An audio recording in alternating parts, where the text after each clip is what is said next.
Welcome to our Algebra 2 lesson from Structure and Method on Chapter 4, Section 7, Solving Polynomial Equations.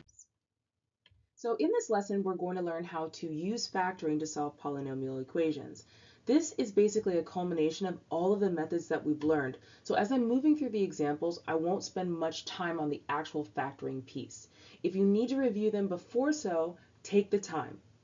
And finally, there are some important vocabulary words that you need to know. Make sure you note the definitions as we move through the lesson. Let's get started. We have a short warm-up here. Go ahead and pause the video and restart when you're ready to see the solutions. Showing the solutions now. Okay, how did you do? Okay, when both sides of an equation are polynomials, the equation is called a polynomial equation. Surprise, surprise. Any value that satisfies the equation is called a root or a solution. For example, the roots of x squared minus 5x minus 24 equals 0 are negative 3 and 8 because substituting negative 3 or 8 in the equation yields a true result. The degree of a polynomial tells us the maximum number of roots. A linear equation has a maximum of one solution. A quadratic equation has a maximum of 2 solutions. And a cubic equation has a maximum of 3 solutions.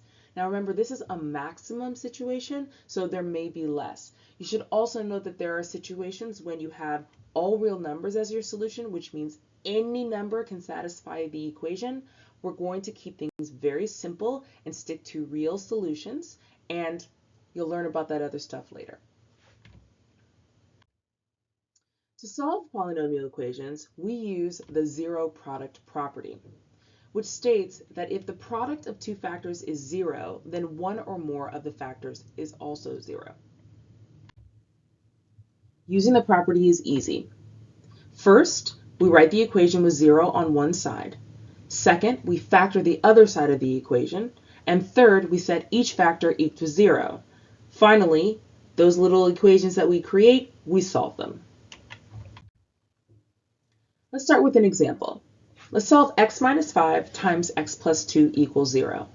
The equation already has 0 on one side and it's completely factored. According to the zero product property, one of the factors on the left-hand side must equal 0. Let's set each equal to 0. So x minus 5 equals 0 and x plus 2 equals 0. Then we solve each to get x equals 5 and x equals negative 2. We have our solution set. I'm going to box my answer. Next one, so we're going to solve x squared equals x plus 30. First, we need to move all of our terms so that we're using the zero product property. One side has to be 0. So next, let's factor so that we have two factors to set equal to 0. I'm going to set each one. Very good. And then I'll solve. So I get x equals 6 and x equals negative 5. Again, my solution set looks good, so I'll box that and move on. This one's a little bit more complicated, but I promise you we can do it together. Solve 3x cubed equals 4x times 2x minus 1.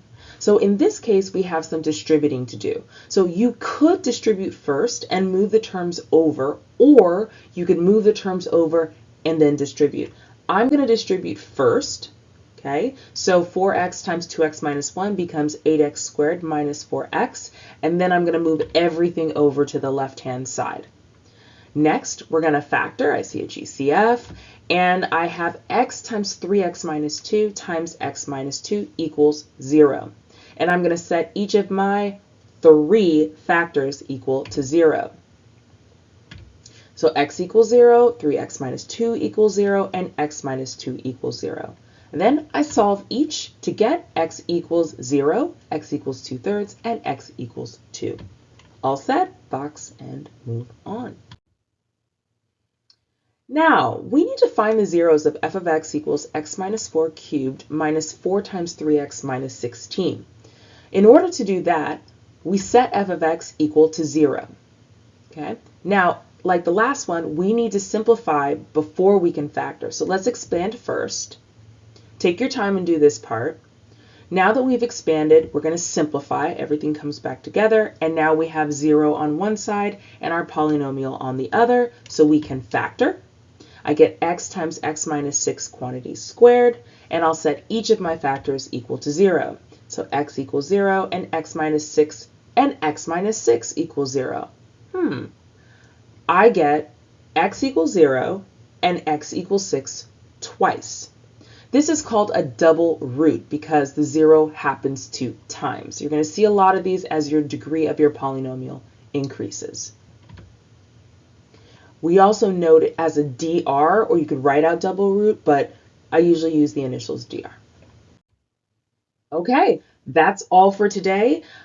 If you're in a class, turn to your classmate. If you're at home, tell your sibling. What is the importance of the zero product property in solving polynomial equations? See you next time.